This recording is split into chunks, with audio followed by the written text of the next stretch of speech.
It's been there for over 3 billion years, but now some of the Earth's oldest crust is falling apart. Today, our continents seem stuck in place, but over a long time, they've moved and shifted around a lot. It's all thanks to tectonic activity, which makes part of Earth's surface slowly slide around like pieces of a giant puzzle. Some of the most stable parts of these puzzle pieces are called cratons. Cratons are super old and strong sections of rock that form the roots of continents and keep them together. The North American craton is one of them. It makes up a big part of the United States, about half of Canada, and most of Greenland. Scientists have singled out about 35 of these big ancient cratons around the world. They mostly stayed in the same place for hundreds of millions of years because of how strong they are. But in 2014, they discovered that cratons might not be as indestructible as they thought. Some cratons had lost parts of their strong roots because of certain geologic processes and became thinner. It looks like cratons could become less stable if they go through more tectonic changes. In 2024, scientists at China University of Geosciences analyzed an ancient landmass called the North China Craton, or NCC for short. They wanted to learn more about how some of Earth's oldest rock regions can break apart. This process of cratons disintegrating is called decratonization. The NCC is so interesting to study because it has three main parts: the Western Block, the Eastern Block, and the Trans-North China Orogen, a zone that lies between the two blocks. Scientists found that during the Mesozoic era, the Eastern Block lost its deep ancient roots because of the strong Earth movements called tectonomagmatic events. So scientists wanted to see exactly how the processes in the mantle and the movements of Earth's plates led to the breaking down of the NCC. They created 4D models showing how the NCC's shape changed over time, including its surface shape, how its layers stretched, and the way earthquake waves moved through it. They found that a section of the tectonic plate slid beneath the craton and then began to roll back. This rolling and stretching made the strong rock thin out and eventually lose stability. All this started around 200 million years ago, back during the Jurassic period, when dinosaurs were rocking the world. The North China Craton isn't the only place where this decratonization process can happen. Other cratons, like those in North America, South America, and China's Yangtze region, may have gone through similar changes. Scientists say this shows how the continents on Earth have slowly changed and evolved over billions of years. And it looks like, when it comes to geology, there's no place that is 100% safe from changes, but it's no cause for alarm. You don't notice this, but our planet never stops moving and is perfectly normal. But sometimes, this movement still brings dramatic changes. In 2017, scientists made an official announcement that Zealandia can be called a new continent. The continental shelves of this mysterious continent are lying at a depth of around 3,280 feet below sea level. The nearest oceanic crust dives even deeper, at 9,800 feet below that. Geologists have gone deep down to collect rocks from the ocean floor. They've found that, unlike the nearby oceanic crust, which is made up of fresh basaltic rocks, the crust around New Zealand is a mix of ancient granite, limestone, and sandstone. All this screams continental crust. Plus, scientists have discovered a narrow strip of oceanic crust that separates Australia from the hidden land of Zealandia. It means these two are separate continents. 85 million years ago, Zealandia decided to break free from the supercontinent Gondwana.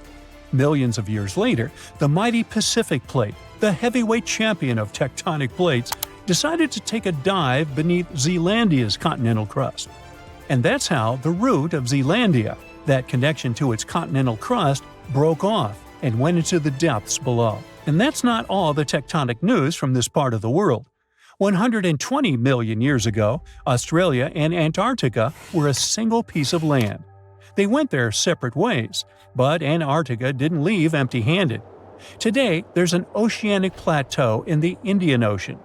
Long ago, it was connected to another lost continent, the Kerguelen microcontinent. Scientists believe that it made a land bridge between India and Antarctica. To find out what it was like, we can look at a tiny archipelago in the southern Indian Ocean. These islands are all that is left of the ancient landmass. They have a cold climate and feature glaciers because they're so close to Antarctica. But in the past, the weather here must have been temperate with plenty of rainfall. The animals and plants would have been similar to those that live in tropical regions today. Another lost and found continent isn't hiding in the ocean, but under Europe. It's called Greater Adria, and it collided with Europe and started to sink under it around 100 million years ago. Today it lies beneath Italy, Greece, and the Balkans. Its size and even shape match that of Greenland, the world's largest island. Greater Adria is no longer visible, but it left some clues. Part of it was embedded in the Alps. The other chunks are part of present-day Italy and Croatia, on the other side of the Adriatic Sea. Limestone rocks from the former continent started to change once they were under the European landmass. Great heat and pressure spread over tens of millions of years changed their structure. And that's when the limestone left the chat and the marble took its place. Greater Adria wasn't a solid piece of land like the big continent we see today, but more like a giant shallow shelf underwater. Over time, sand, mud, and other stuff settled on this shelf and slowly turned into rock. Greater Adria might have been a little like Zealandia or the Florida Keys, a chain of small islands sitting in a shallow sea. Above the water, there were probably lots of little islands and archipelagos, and beneath the waves, there were colorful coral reefs filled with marine life. If you lived back then and had a scuba tank, it would have been an amazing place to dive and explore. So, with all the things going on with the Cratons, who knows? We could see a new continent in the future. Plus, studying the Earth's crust even deeper can change history as we know it. Scientists in Copenhagen have made an amazing discovery about the real birthplace of Scandinavia, and it's not where we thought. After studying sand and rock from remote parts of Finland, they found out that Scandinavia's roots actually came from Greenland over 3.75 billion years ago. This means the area where Nordic countries are now is 250 million years older than the scientists had previously believed. And we now know, thanks to the tiny crystals called zircons found in Finnish river sands. When scientists looked closely at their chemical makeup, they realized the age of crystals matched the rocks found in Greenland, not Scandinavia.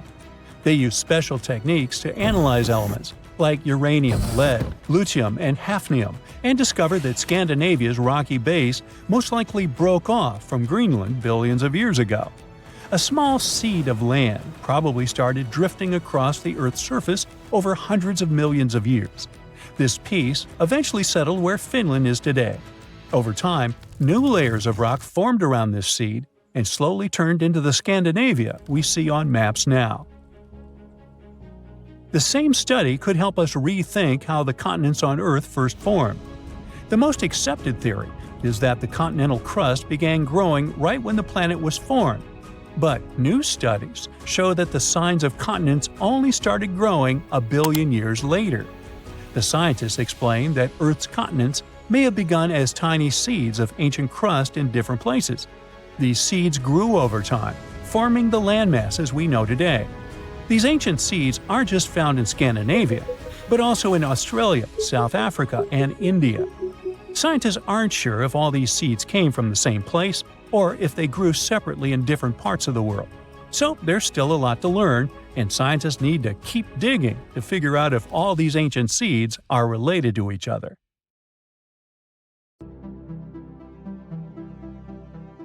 Back in 2018, the biggest active underwater eruption ever happened, at least the one that we could officially record. Scientists followed earthquakes that struck the area in the western Indian Ocean off Madagascar. Between 2018 and 2021, over 11,000 earthquakes struck a small island called Mayan between Madagascar and Mozambique. The strongest one had a magnitude of 5.9. Until then, this area had been pretty peaceful.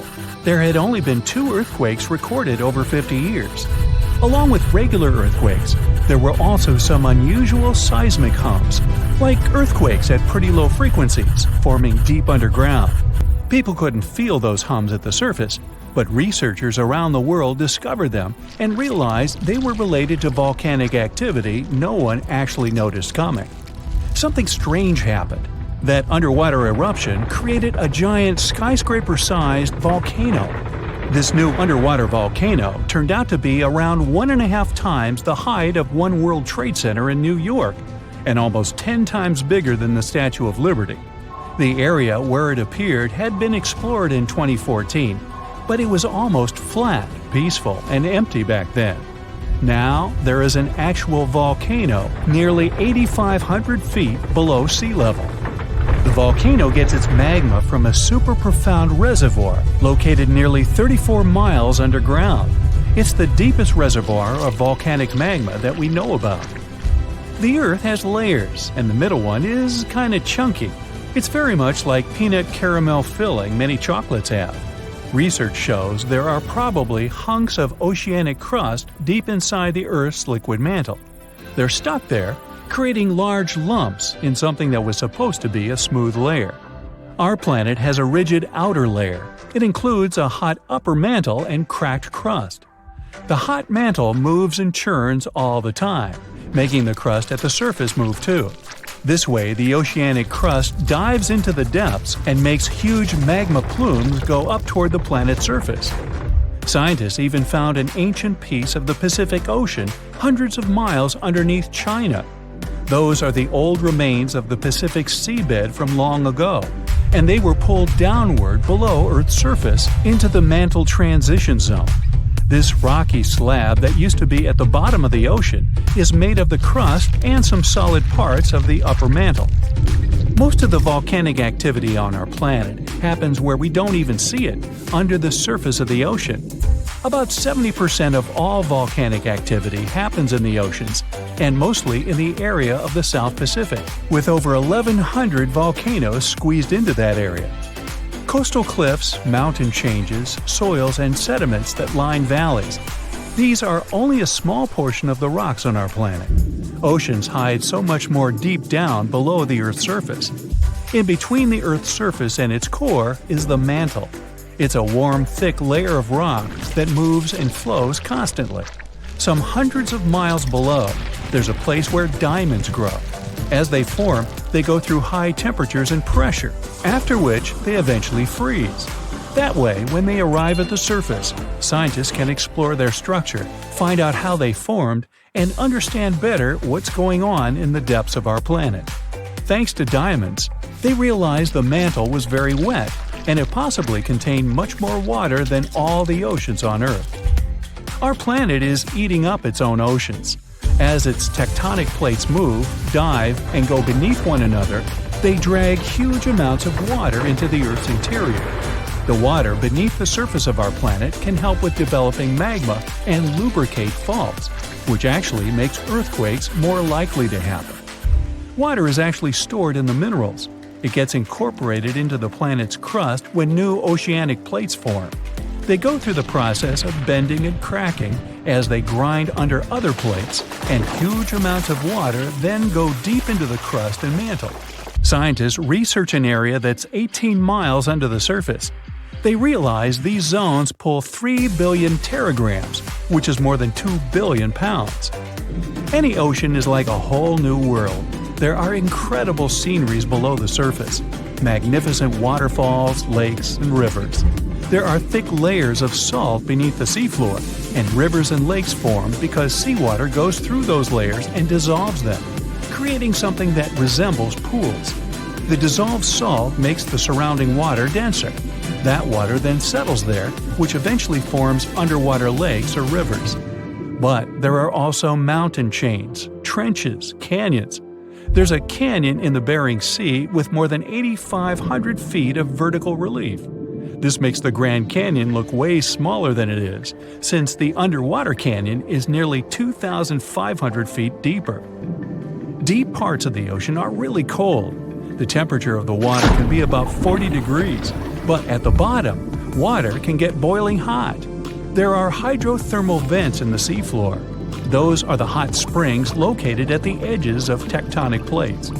The water they release can reach a temperature of up to 750 degrees Fahrenheit. but the pressure at such depths is very intense.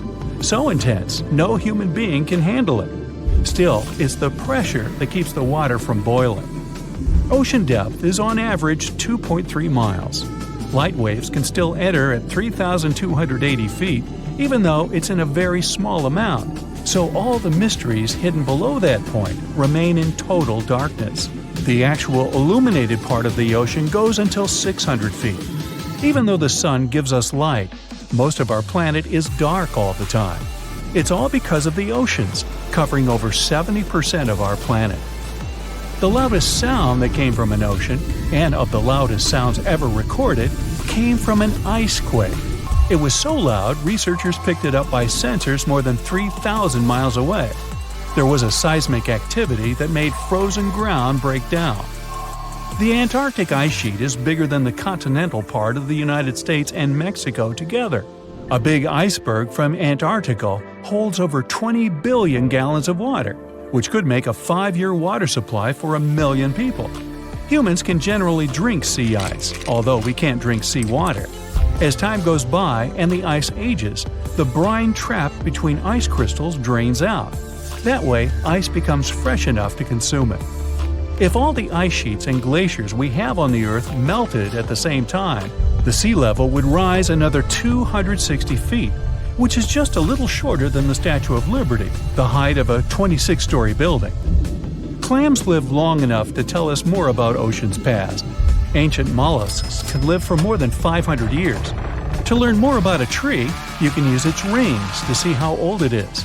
To learn how old a mollusk is, you can examine its rings within the shell and tell. This is also how scientists get information about the ocean, climate, and whatsoever. Clams can help take a look at what happened about 1,000 years ago. The Earth doesn't have 4 but 5 oceans now. The new one, called the Southern Ocean, was officially recognized only a few months ago. It borders the Atlantic, Pacific, and Indian Oceans, so scientists couldn't agree if it's really a new ocean or just part of the colder regions of these 3. We don't only divide oceans on maps, each has different conditions for unique marine species.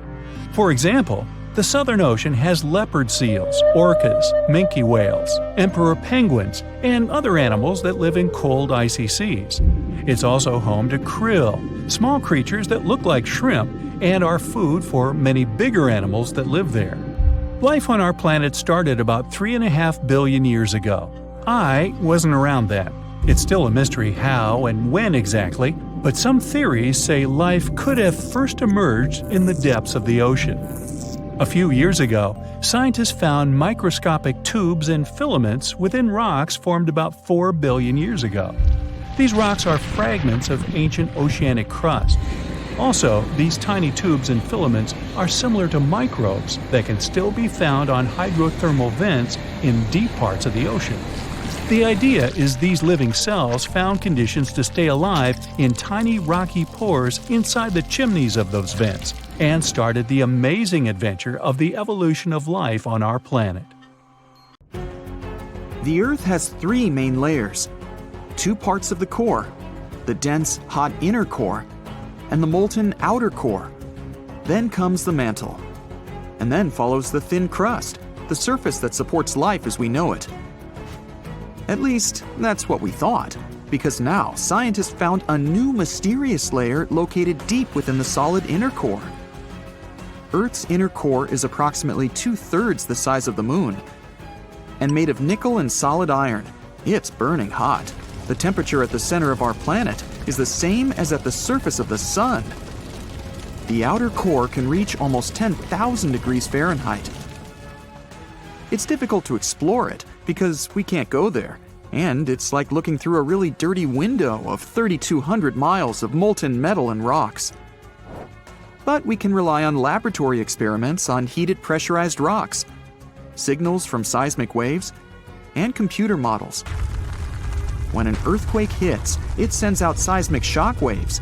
Those waves travel through layers at a different speed, depending on the direction they go and the material they move through.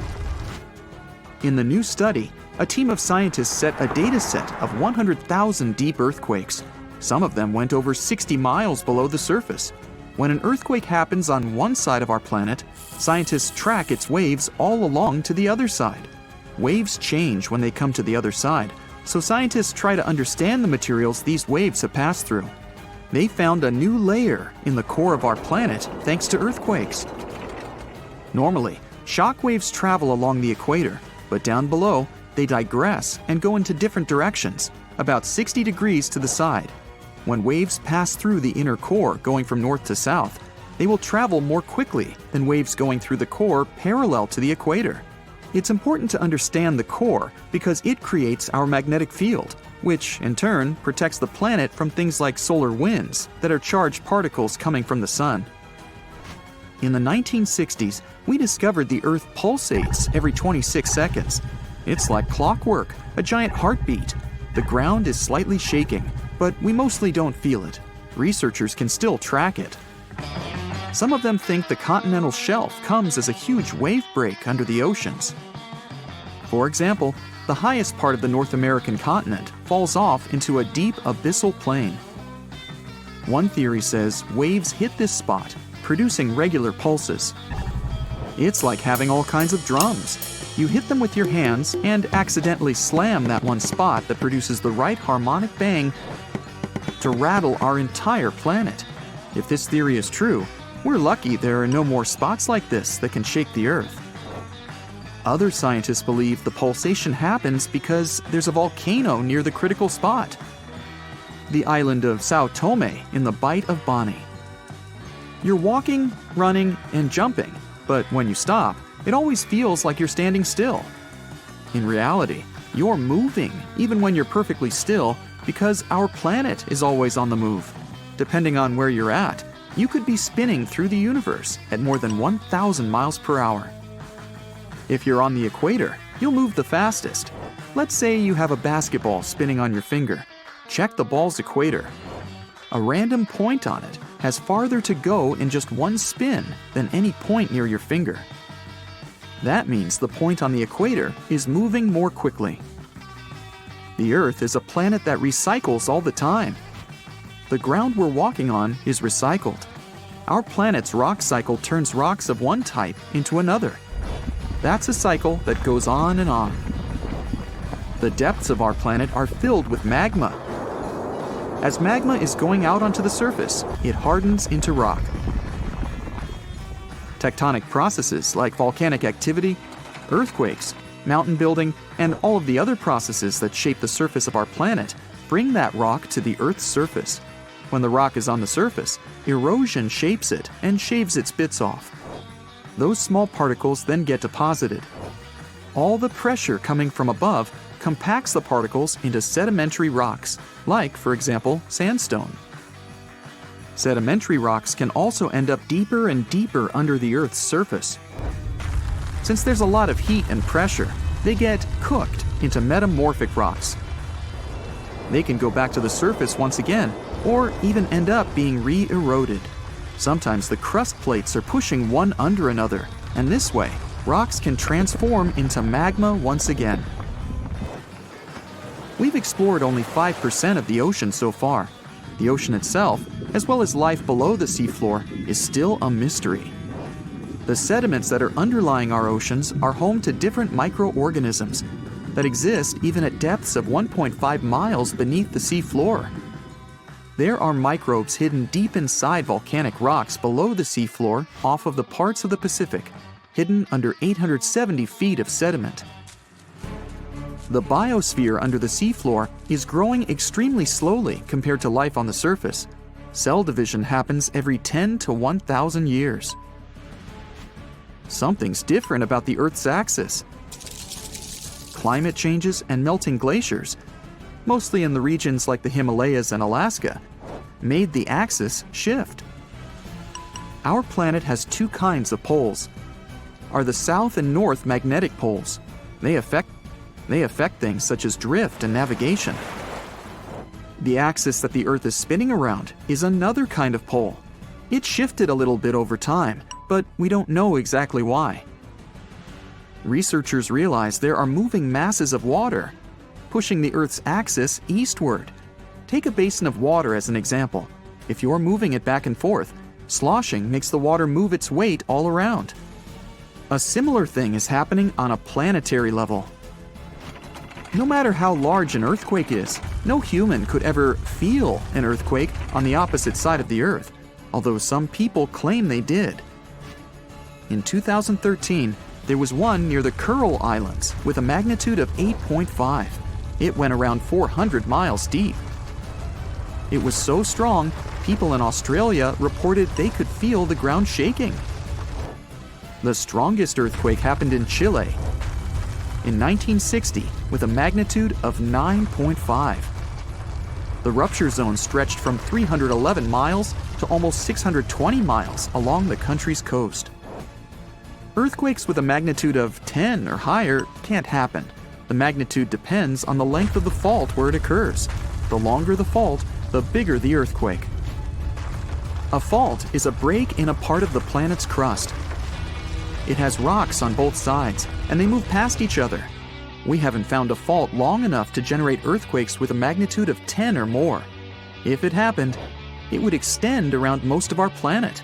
An earthquake with a magnitude of 12 would require a fault larger than our planet. One side of our planet is getting colder than the other. The Earth has a system that keeps it warm from the inside, a red-hot liquid interior deep below the surface. It spins and, at the same time, generates a magnetic field and gravity. That way, the Earth's core holds the atmosphere closer to the planet's surface. The Earth also absorbs heat from the sun, mostly on the surface. The heat doesn't spread equally on all parts of the Earth. One side of the planet, the Pacific Hemisphere, is losing heat more quickly than another, the African Hemisphere. This happens because land traps more heat than the surface under the ocean. The seafloor is way thinner than the landmass. Also, the temperature caused by the heat coming from inside the Earth is getting lower because of huge amounts of cold water above it. Clouds are not just like some fluffy distant pieces of cotton. They weigh more than 1 million pounds and help regulate our planet's temperature. If you take all the water droplets in clouds and bring them to the surface, you could cover the planet with a liquid layer as thin as a human hair. It doesn't seem like a lot, but this water is crucially important for climate. We'd have warmer temperatures if it weren't for the clouds. Let me take you to a place that seems to be out of this world. Life inside this cave has been isolated from the outside world for about 5.5 million years, and it does show. See for yourself. Due to such a long isolation, the conditions inside the Mobile Cave are like nowhere else on our planet. A unique ecosystem is flourishing there, even though there is a severe lack of sunlight inside the cave, and the air is toxic. The cave, located a few miles west of the Black Sea in Romania, was first discovered in 1986. Nowadays, you can only visit it if you have special permission.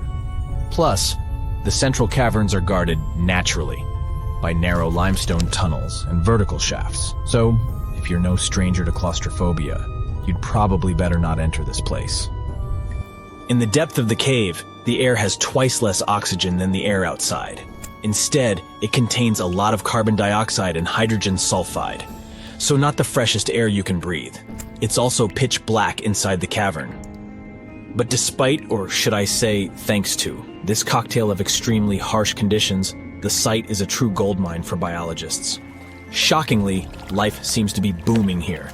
In a 1996 study, scientists identified 48 species, and 33 of them were unique to the cave.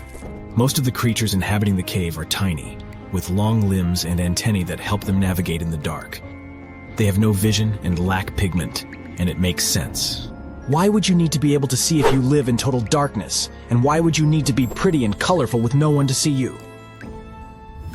Now, I'm going to take you to another cave. It's no less amazing, but looks very different.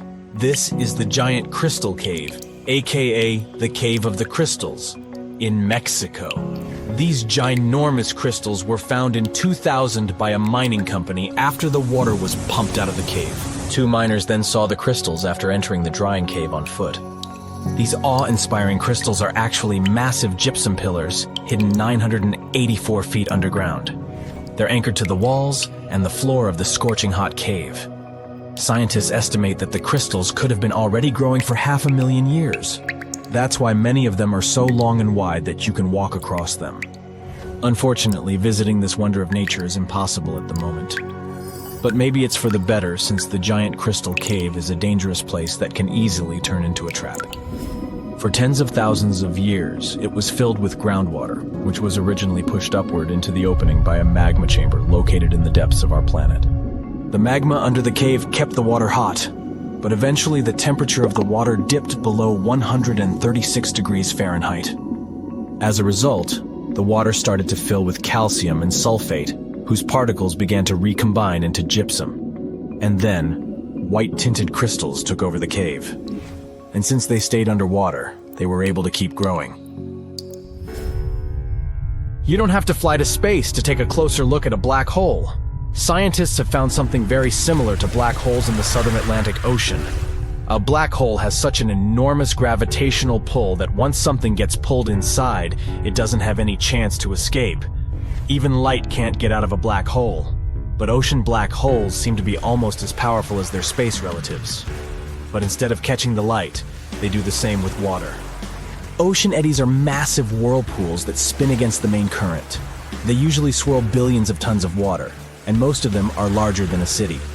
These whirlpools are so powerful that nothing trapped by them can escape. But the scariest thing is that you might not even notice heading into one of them. These things are so huge that you won't spot their boundaries until it's too late. When scientists started exploring ocean vortices with the help of satellites, they discovered the borders of several eddies. After that, they managed to prove that, mathematically, these whirlpools are the same as mysterious black holes in space. Massive eddies are surrounded by super-tight barriers where fluid moves in closed loops. Even water can't get out from the inside of these loops. That's why tight ocean vortices play the role of enormous containers. Water inside them can be totally different from the ocean surrounding an eddy. And I'm not only talking about its temperature. The salt content inside and outside a whirlpool often differs as well. On the thin Curonian spit splitting the Baltic Sea from the Curonian Lagoon, there is one of the most bizarre places on Earth. Locals call this area the Dancing Forest because pine trees in this forest have shockingly unusual shapes. They twist in spirals and circles along the ground. There are some theories why it could be happening, of course. Some people claim that huge amounts of positive and negative energies once clashed in that spot. More down-to-earth individuals believe that the reason is geological. Sandy soil in the area is too unstable to hold trees growing upright. The most popular is the idea that strong winds blowing from the water influence the shape of the trees. In any case, experts haven't come to the final conclusion yet. Look at these underwater crop circles. For the first time, they were spotted in 1995, close to southern Japan's coast. Local divers called these 7-feet-wide structures mystery circles. The enigma had been plaguing many minds for almost 16 years until the culprit was finally caught. Imagine the researchers' surprise when it turned out to be a male pufferfish. The fish needs a bit more than a week to build one circle, and the aesthetics are obviously crucial. A male is swimming inside the circle, digging valleys in the sand with its fins. But that's not all. The fish also use shells and corals to decorate particular parts of their circles. This whole build-a-circle thing has a practical purpose as well. The way a male fish swims pushes the sand toward the center of the circle and creates a mound which later serves as a nest. The next mystery on our list is in the Caribbean. Just off the coast of Belize, there's a giant sinkhole. That's the Great Blue Hole. It's about 1,000 feet across and more than 400 feet deep. Once, a long, long time ago, this hole was a cave. But then rising waters filled it, making it collapse in on itself. The deeper you'll descend into the Great Hole's crystalline waters, the darker it will become. You'll see tons of stalactite-filled caves there, but entering them is extremely dangerous, unless you want to get hopelessly lost. Once you reach a depth of 50 feet, you'll notice that the water is shimmering. That's the invisible line dividing the sinkhole's salty top from the freshwater abyss. You might want to turn back right now. Who knows what you might come across in the murky depths. There was an old Amazonian legend that told about the river that was so hot that it boiled. and it was believed to be just a legend until Peruvian geoscientist Andres Russo questioned if the river could be real. All experts denied such a possibility. After all, hot rivers do exist, but only in the areas where there are volcanoes. As for the part of the country mentioned in the legend, there are no volcanoes in that region. But Andres Russo was too dedicated to give up. And in 2011, he finally located the river from the legends. The water in it was indeed steaming hot. Its temperature was 186 degrees Fahrenheit, not boiling, but pretty close to this point. But what shocked the researcher the most was the size of the river. One could think that the almost boiling water was the result of the activity of an underwater hot spring. But thermal pools are always small, while the river is 20 feet deep and flows for almost 4 miles. This is the only river of its kind on our planet. Oh wow, there's a hole in the bottom of the ocean. It seems that the ocean has a leak. But it's not like a leak you would expect, where water is flowing out. It's more like a spring since water is flowing in, not out. This unique leak is something we know as Pythia's Oasis. A grad student was the one who accidentally discovered it. He noticed bubbles that were rising to the surface. Normally, bubbles in the ocean tell us there might be some hydrothermal vents, which are hotspots for some pretty cool things. These vents are actually like hot springs on the seafloor, but instead of bubbling with warm water, they release a fluid that has been superheated in the crust of our planet. When seawater seeps into these cracks and travels deep into the crust, it comes into contact with the extremely hot mantle. This heats seawater to very high temperatures, and as it moves back up towards the surface, it carries dissolved gases and minerals. When the hot fluid shoots out of the vents, it mixes with the surrounding seawater and quickly cools down. Just a short distance away from the vent, the temperature can drop to a comfortable 68 degrees Fahrenheit or so, which is, as it seems, exactly what some creatures like. And there are some real weirdos living down there in the darkness, like ghostly fish, giant red-tipped tube worms, and a unique type of shrimp with eyes on their back. And some of them, like tube worms and bacteria, rely on the chemicals and minerals released by the vents to survive in harsh conditions. But in this case, the bubbling water didn't come from a hydrothermal vent. It was there because of a spring, and that's a bit more concerning. You see, the water in this reservoir needs to stay where it is. If too much of it seeps out, there could be some serious consequences, especially for the surrounding area. You can see this unusual leak along the Cascadia subduction zone, which is a massive fault line off the Pacific Northwest coast. It's a place where two pretty big plates that make up Earth's crust come together and slide along each other. The water from Pythia's Oasis kinda acts as a lubricant between these plates. You can think of the fault zone as an air hockey table. When the fluid pressure is high, it's like you've turned the air on. That means the friction between the plates is reduced, which allows the plates to move. But if the fluid pressure is lower, the two plates can lock together, which then leads to the buildup of stress. Not that they'll feel bad. In the context of tectonic plates, stress is some pressure or force that can cause deformation. And if this stress starts to build up, at some point, it's gotta go somewhere. When it's too much, it can trigger earthquakes and most likely, not small ones. For example, a release of stress in the Cascadia subduction zone could lead to a magnitude 9 earthquake. For comparison, the biggest earthquake we've ever recorded happened in Chile in 1960, and it had a magnitude of 9.5. The damage was enormous. So we hope the water will stay in its reservoir and keep maintaining the delicate balance between the tectonic plates. We've explored only 5% of the ocean. Who knows how many cool things are there at the bottom, waiting to be found? For example, check out these mysterious holes scientists have stumbled upon in the depths of the Atlantic Ocean, near the Azores. They're neatly aligned and are about 4 inches apart, or in some cases, even several feet. They resemble punctures left by a sewing machine. Some think these holes could have a biological origin. For instance, some fish may have made them while walking along the seafloor. Others believe we could be looking at something that's human-made, maybe left by a spiked tire. Of course, such holes are perfect for making up stories about creatures from other planets who allegedly made them. Or maybe even legendary monsters, like that one from Loch Ness. It's definitely hard to explain such symmetry of the holes, but one deep-sea biologist offered a pretty good explanation. He said there could be an animal burrowing beneath the sediment, and from time to time, it could make little chimneys just to get access to clean water circulation in its small burrow.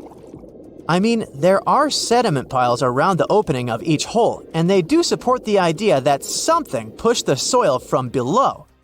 But there's still no proof these holes are actually connected beneath the surface. And there are also a lot of things hidden at the bottom of the oceans and seas that ancient civilizations left us. For instance, archaeologists made a really cool discovery off the southern coast of Croatia, a road hidden under layers of sea mud that's 7,000 years old. They found the ancient road at the sunken Neolithic site of Solin. The site of Solin was a human-made island in ancient times, and an archaeologist discovered it 2 years ago. He was studying satellite images of the area around Korčula, one of the beautiful Croatian islands. When he realized there could be something interesting at the bottom of the sea, he dove into the water with his colleague. And under the surface of the Adriatic Sea, which is part of the Mediterranean Sea, at a depth of 13 to 16 feet, they found stone walls that were most likely part of some ancient settlement. The landmass where people built the settlement was separated from the main island by a narrow stretch of land. Luckily, this area is protected from big waves by the surrounding islands, so the site remained relatively well preserved. It's now hidden beneath the surface of the sea and covered in mud. But it's so exciting to imagine how people walked on that road nearly 7,000 years ago, visiting nearby settlements. If you want to see the weirdest creatures, you can always head to the bottom of the sea. Actually, scientists have determined there could be more than 30 potentially new species at the bottom of the Pacific Ocean. They've collected them using their remote-controlled vehicle. That's a big step because until recently, they could only study such creatures through photographs.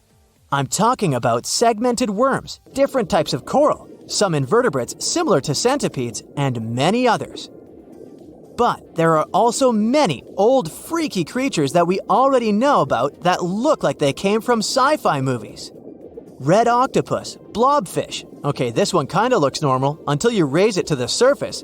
The goblin shark, Sloane's viperfish, zombie worms. Ugh. Yeah, I hear ya. Let's move on. The seafloor hides things from space too. There are traces of rare forms of plutonium and iron at the bottom of the Pacific Ocean. And what's awesome is that all this has come from space. These radioactive materials probably formed during some kind of cataclysmic event in space and eventually made their way out to our beautiful home planet.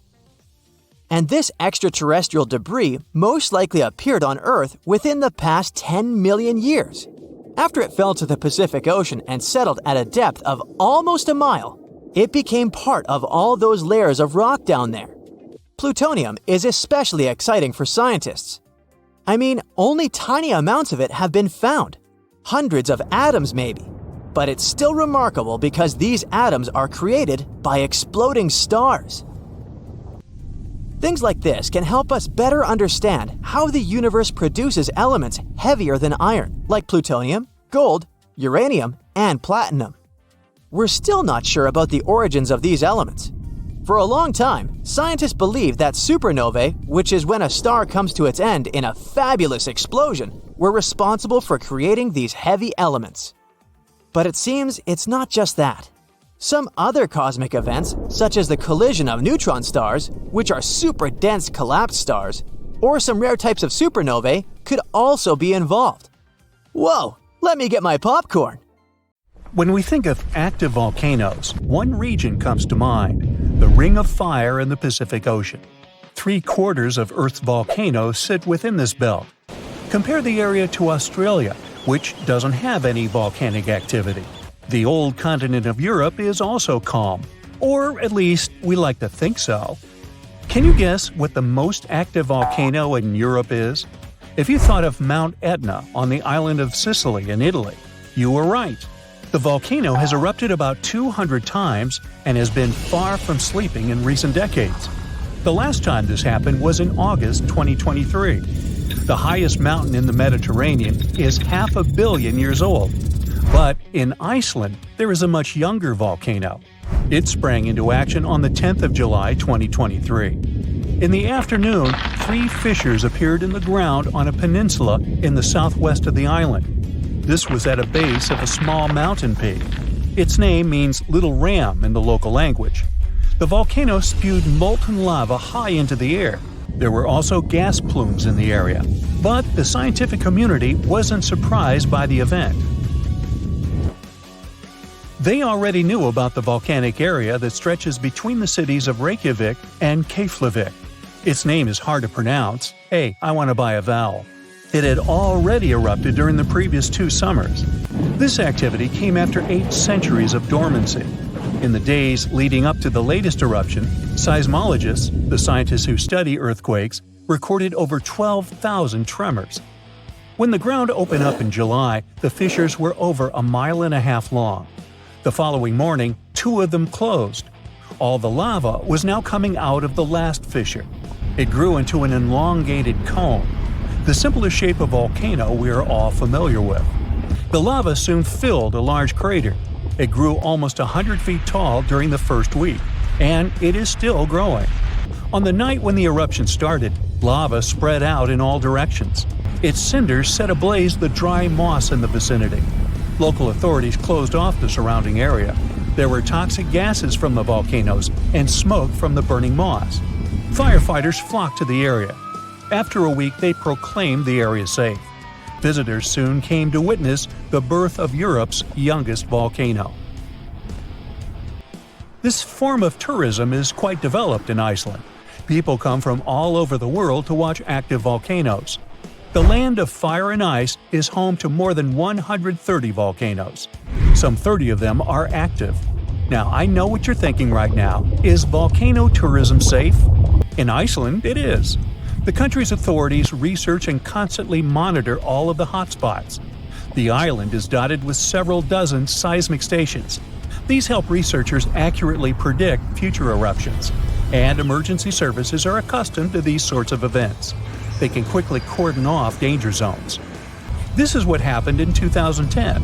A volcano in the south of the island, the name of which everyone struggled to pronounce, erupted. It spewed out a plume of steam and ash that was 7 miles high. This wasn't a fun time to be an air traveler. Winds carried the enormous plume southeast toward northern Europe. Many countries closed their airspace for several days for safety reasons.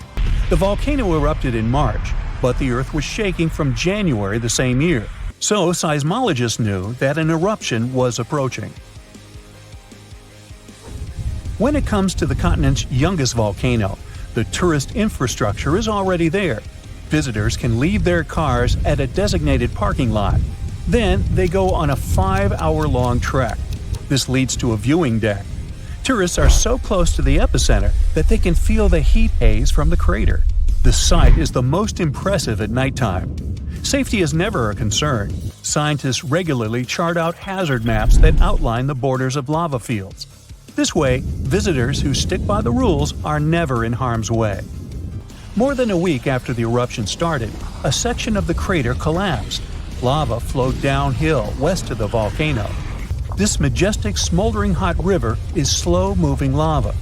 Scientists categorize it as an AA type. The term is Hawaiian. It describes basaltic lava that has a rough and brittle surface. The flow is composed of broken lava blocks that are called clinkers. They fall off as the substance flows. This reveals red-hot areas. The cooler sections of lava are gray and black in color. When it moves forward, it produces a distinctive sound like shattering glass. Nearly a month after the eruption of the new volcano, we got aerial footage of an interesting phenomenon.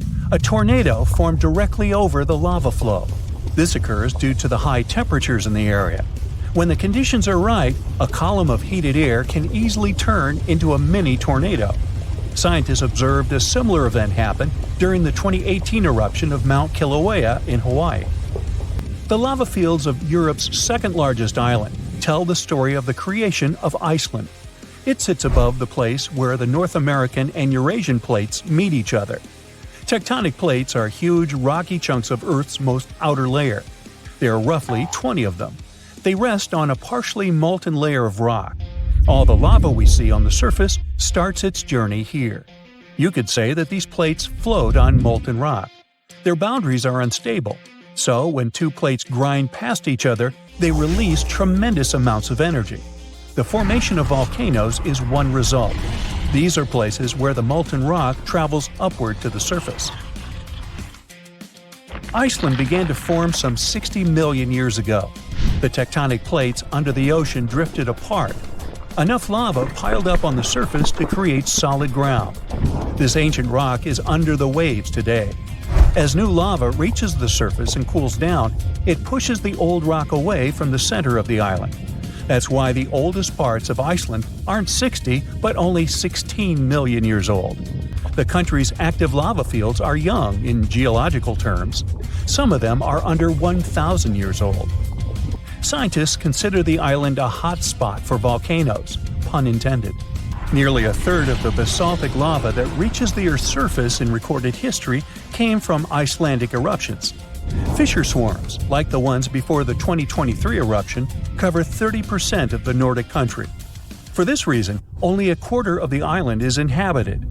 Norse Vikings were the first people to settle in Iceland at the beginning of the 10th century. Nature threw them a loud welcoming party. Just a few years after their arrival, they witnessed one of the greatest volcanic eruptions in history. Vikings came from a region without volcanoes, so they had no clue as to what was going on. Today, Icelanders are used to such events. This is good because their homeland is entering a new era of volcanic activity. Volcanologists suspect that recent events are an introduction to decades of more frequent eruptions. The peninsula that is home to Earth's youngest volcano is just 17 miles southwest of Iceland's capital city. It's been dormant for a long time. Present-day eruptions there are a reminder that the natural processes that created Iceland are still ongoing. Recently, scientists discovered that there's a historical link between volcanic eruptions in the north of Europe and glaciers. Our planet went through at least 5 major ice ages. These were exceptionally lengthy periods when the average temperature on Earth dropped. The result was the expansion of ice sheets across northern Europe and North America. The last ice age ended some 10,000 years ago. Researchers are still trying to fully understand how these glacial periods affected volcanic activity. They suspect that the sheer weight of all that ice disrupts the flow of magma underground. When glaciers retreat, the pressure is lifted. This makes it easier for lava to flow upward to the surface where it bursts.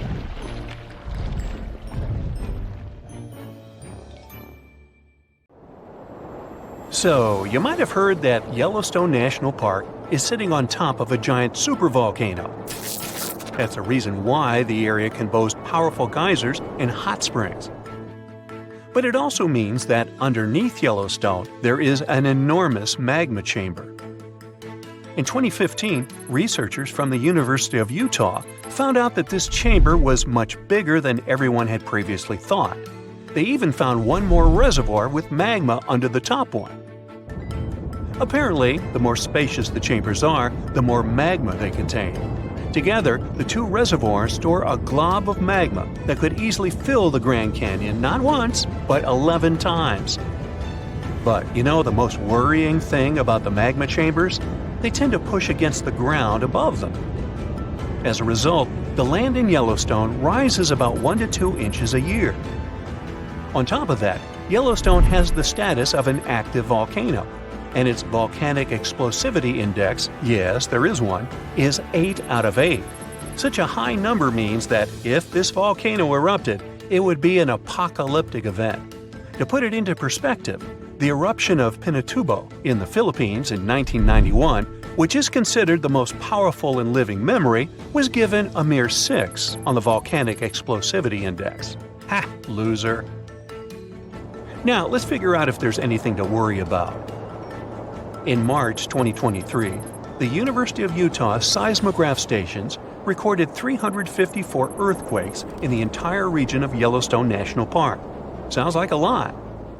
But keep in mind that the most impressive event of the month was a mini earthquake of magnitude 3.7.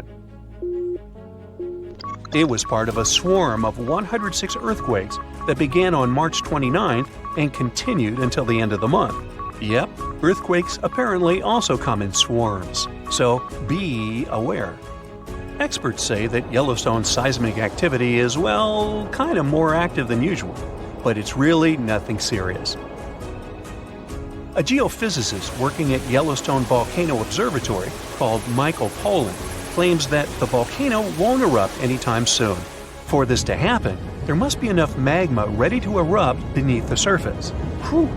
There should also be enough pressure to cause this magma to rise. But neither of these conditions exist today. According to the expert, Yellowstone is stable now. At the same time, Pollan and his team are keeping track of all kinds of underground activity, looking for warning signs of possible eruptions. Some of them can be the frequency of earthquakes and ground deformation. Thousands of mini earthquakes, coupled with extreme changes in the surface of the ground in that area, can be alarming. The team also monitors the temperature of the park's thermal features. That's another noteworthy sign of a potential disaster: park-wide changes in geyser activity, as well as gas and thermal emissions. So, despite the media claims that Yellowstone is due to erupt soon because the last eruption happened 70,000 years ago, that's not how volcanoes work. Experts say that it's one of the most popular misconceptions about volcanoes. They don't follow timelines. If a supereruption did happen, though, the most worrying thing for us would not be the lava flows, and not an earthquake that would most likely accompany the natural disaster. No, the worst consequence of such a supereruption would be ash and ashfall. Let's have a look at what it was like when the Yellowstone volcano erupted many years ago. There have been at least 3 supereruptions in the history of the volcano. The most powerful of them was 2,500 times more devastating than the terrifying eruption of Mount St. Helens in Washington state in 1980. As for the most recent supereruption, it was dubbed the Lava Creek eruption. It formed the Yellowstone caldera after spewing out an insane amount of dust, volcanic ash, and rock into the air. Recently, scientists have also learned about 2 other previously unknown supereruptions that happened around 9 and 8.7 million years ago. The younger of the 2 is now considered to be the largest recorded event of the whole Snake River Yellowstone volcanic province. Anyway, let's have a look at what was going on all those millions of years ago. Because I wasn't around then, so we're all assuming this stuff based on evidence.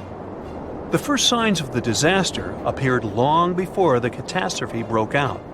For thousands of years, the heat had been welling up from within the planet's insides.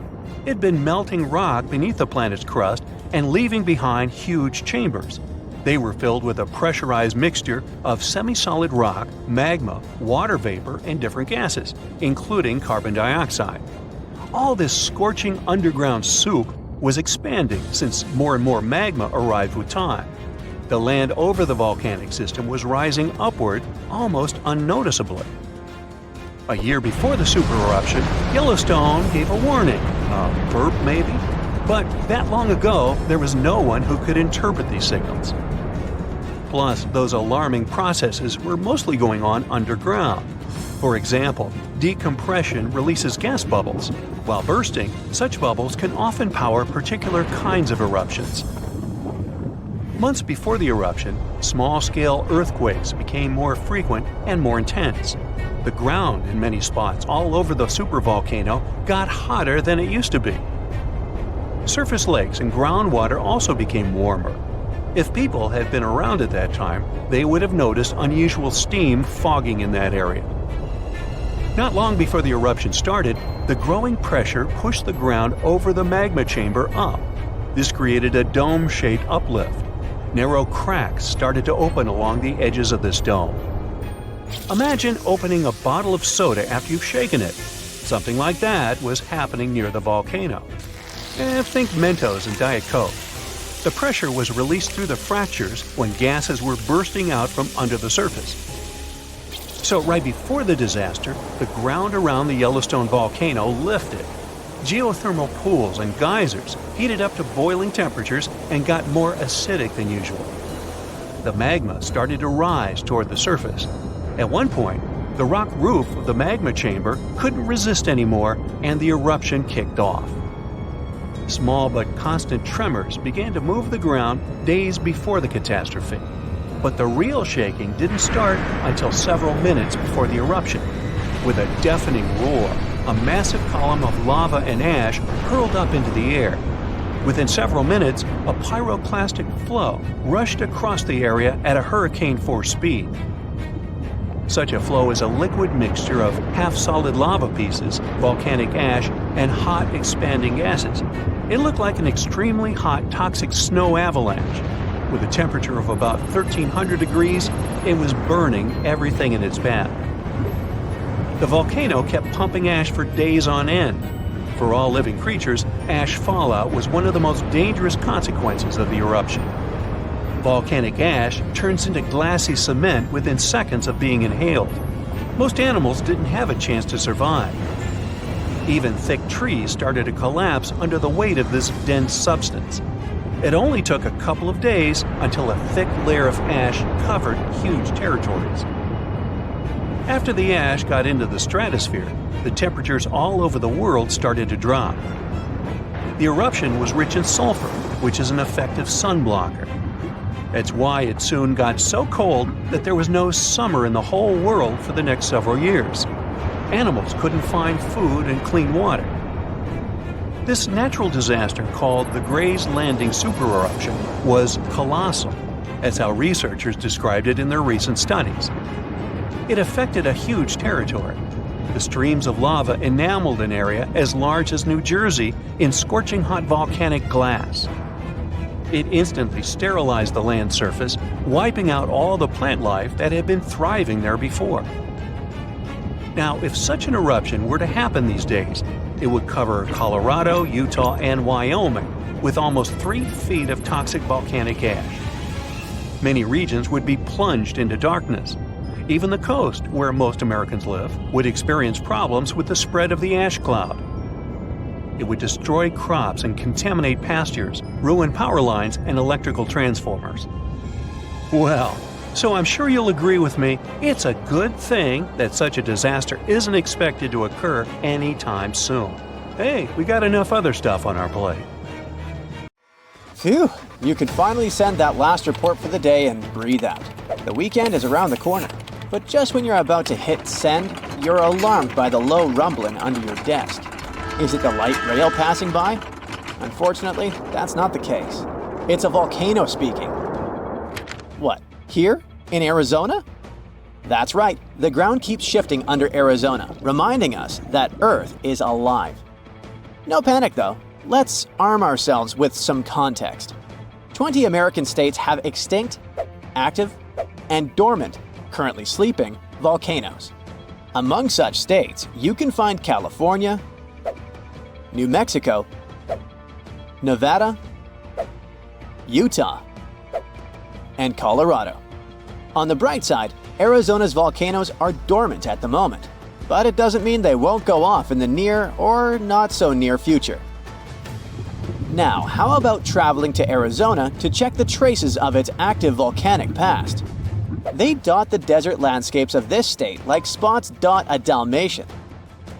There are entire volcanic fields southwest of Phoenix, east of Douglas, near Flagstaff, north of Kingman, and near the Mexico border. The most worrying thing about these fields is that even though they're not active at the moment, eruptions in this region might happen every 1,000 years or so. Well, the time seems to be up. The last powerful and destructive volcanic eruption occurred around 1,000 years ago at the Sunset Crater.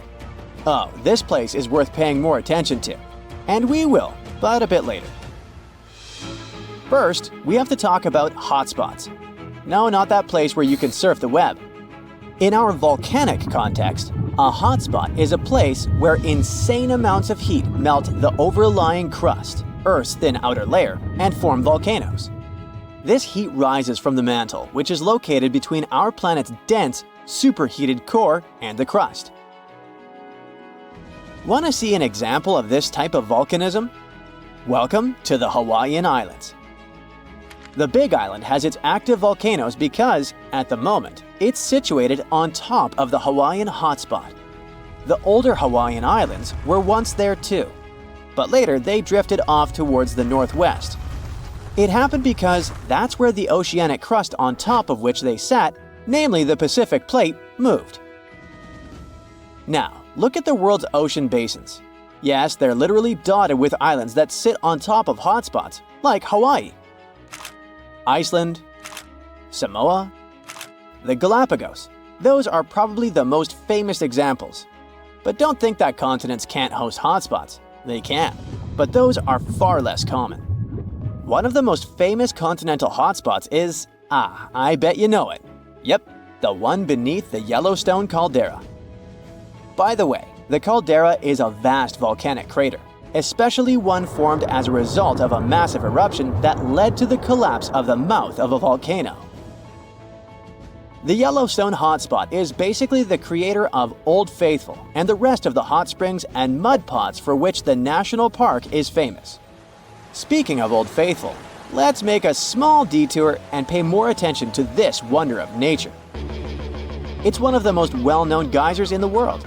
People have been coming from all over the globe to see it for more than a century. The cool thing about this geyser is that the likes of it can only form under very specific conditions. That's why they're pretty rare. Magma under the surface superheats pockets of underground water. The pressure there keeps growing until it eventually pushes the water upward with immense strength. A certain volcanic rock with a high silica content lines the tunnel through which this water escapes.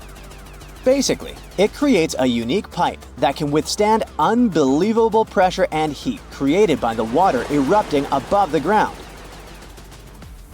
Old Faithful was the very first named geyser in Yellowstone. If you come to visit it expecting the thing to erupt every hour on the hour, you're gonna be disappointed. On average, Old Faithful erupts every 91 minutes or so, which isn't that bad either. Plus, you can download a special app which will provide you with the approximate time of the next eruption. But be very careful while visiting and stay away from the site. The water erupting from the powerful geyser reaches 204 degrees Fahrenheit. The steam is even more scorching, up to 350 degrees Fahrenheit. It's hot enough to bake a cake. But let's get back to our volcanic hotspots. Scientists still don't clearly understand why there aren't many hotspot volcanoes on continental crust. One reason might be that the continental crust is much thicker than the oceanic crust, which is about 4 times as thick on average. Another reason could be that most of Earth's crust, about 2/3 of it, is oceanic. This means that there's less continental crust for hotspots to form under. Now, I bet those of you living in Arizona will appreciate the following info. We'll talk about a volcanic field right in the heart of this state, the San Francisco Volcanic Field. That's a massive area filled with over 600 volcanoes. Yes, they're mostly small, but it doesn't make them any less impressive.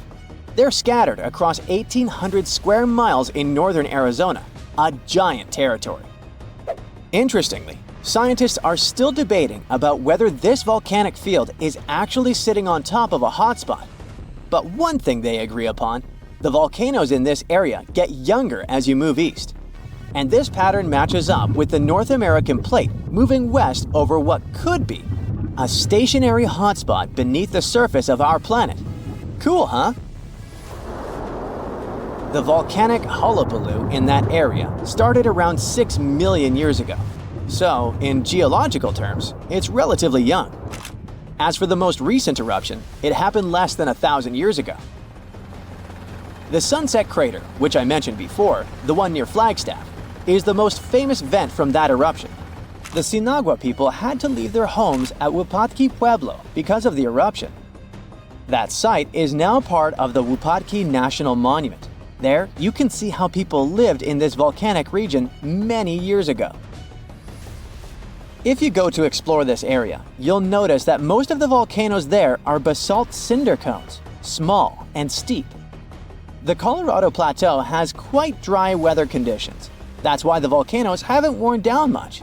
Some of the best examples of those cones, like this one, called the SP crater, still look like they appeared yesterday. But look around. It's not just cinder cones. The San Francisco volcanic field also has a stratovolcano, as well as some lava domes that formed from volcanic rocks with more silica than basalt you can find in places like Hawaii. It means they're thicker and don't flow as easily. Anyway, the stratovolcano is going to be one of the most epic sights you'll come across while exploring this volcanic field. Well, not the stratovolcano itself, but the San Francisco peaks, the remains of that giant formation. They stand tall at more than 12,600 feet. That's 4.5 Burj Khalifas placed on top of one another. It makes the peaks some of the biggest landmarks in northern Arizona. They're not only stunning, but also sacred to the Native American people who have lived in the area for many generations. Now, unlike those super active volcanoes in Hawaii, the San Francisco volcanic field takes its time, thousands of years between eruptions. But you shouldn't relax just yet. Geologists say another eruption is likely to happen one day. It will probably occur in the remote eastern part of the field, away from big towns. Phew! And if that next eruption is anything like the one that formed Sunset Crater, it would be quite the show. Lava fountains and rivers of lava flowing. At the same time, the next eruption might not happen for centuries, maybe even millennia. Until then, the San Francisco volcanic field will remain a hidden gem of volcanic history, waiting for its next fiery performance. If all the volcanoes on Earth suddenly erupted together, it'd be loud. We'd also have around 1,500 of these formations bursting at once. Now, normally it's just 10 to 20 volcanoes that are active each day. But what would the world look like if they all blew their tops simultaneously? Geologists think it wouldn't be pretty. Even if only the land volcanoes erupted together, it would set off a chain reaction way worse than anything we've ever seen before. The two big problems would be ash and volcanic gases. While the explosions in lava would be damaging for people nearby, the real danger lies in what happens next. A thick layer of ash would cover the planet, blocking out sunlight completely. No sunlight means no photosynthesis, which means crops would fade away and temperatures would drop considerably. And all this ash cloud could remain in our atmosphere for up to 10 years. Now, ash aside, there's also acid rain to worry about. Volcanic gases like hydrochloric acid and sulfur dioxide would mix with the atmosphere and fall back down as acid rain. This type of weather would harm the groundwater and ocean surfaces. Even if humans would find a way to survive up to this point, we'd have no corals and no other sea creatures around. Scientists have seen similar events in Earth's history at a smaller scale. Big volcanic eruptions have been linked to mass extinctions. When Mount Pinatubo erupted in 1991, it cooled parts of the world for 2 years. But the extra carbon dioxide from these eruptions could also heat the planet, the same way we turn our stoves to broil for that extra crispy layer on our casserole. Geologists also mentioned that there's evidence in our atmosphere that stuff like this may have happened in the distant past. During the Cretaceous period, carbon dioxide levels were way higher than today, which made it difficult for marine life to thrive. Who would survive all this? Probably just some extremophiles, these organisms that survive in harsh conditions like hot springs or deep undersea vents. As for humans, we could all lay low in underground bunkers until things clear up, or build multiple space stations that could fit us all. Yeah, right. The chances of all volcanoes erupting at once, though, are very slim. Whew! That's because there isn't one giant source supplying all the volcanoes on Earth. Each one of these openings has its own deposit of magma, except for a few cases where they indeed share the supply. For example, in 1912, Nova Rupta in Alaska erupted alongside another volcano sharing magma. Scientists have also found evidence of magma hiding under volcanic areas, like under the Taupau volcanic zone in New Zealand. This magma can spread out horizontally for long distances, but is still just a local feature. Even if we consider all the magma under Taupau as one system, it's not connected to other volcanic areas like Indonesia or the Philippines. Because the great majority are isolated, volcanoes can't sync up to erupt at once. The magma comes from different processes like mantle decompression or adding water to the mantle through subduction. There's no way to make all these different volcanoes erupt together because of how tectonics work. Now, that doesn't mean we won't see interesting volcano activity in the future. Take an underwater area near British Columbia, where recently about 200 small earthquakes per hour have been noted. Deep beneath the Pacific Ocean floor, off the coast of Vancouver Island, magma is set to erupt, heating the water so much that it'll bubble like soda. However, this event will likely go unnoticed by anyone other than scientists. The anticipated eruption will most likely happen around 3 miles below the ocean surface. Scientists explain that the earthquakes range from negative to 4.1 magnitude, meaning only those nearby would feel any tremors. This unusual activity gives us a rare opportunity to study how the Earth's crust forms. The magma beneath the ocean floor is estimated to be almost 1,500 degrees Fahrenheit, but will cool rapidly upon eruption and contact with water. This runny rock will solidify upon contact with the seafloor, turning black quickly. This event will be useful for biologists too, who will have the opportunity to study the marine animals' response to any changes, like run! Antarctica, often seen as a vast icy continent, also holds a volcanic surprise beneath its frozen surface. Researchers have identified over 130 under the western ice sheet alone, making it the largest volcanic region on Earth. Most of these volcanoes, about 90, were only recently discovered in 2017. But could any of these Antarctic volcanoes actually erupt? Well, it depends on which volcano we're talking about. While these formations are relatively young in geologic terms, it's hard for scientists to tell if they're still active or not. There are only 2 confirmed active volcanoes in Antarctica, Deception Island and Mount Erebus.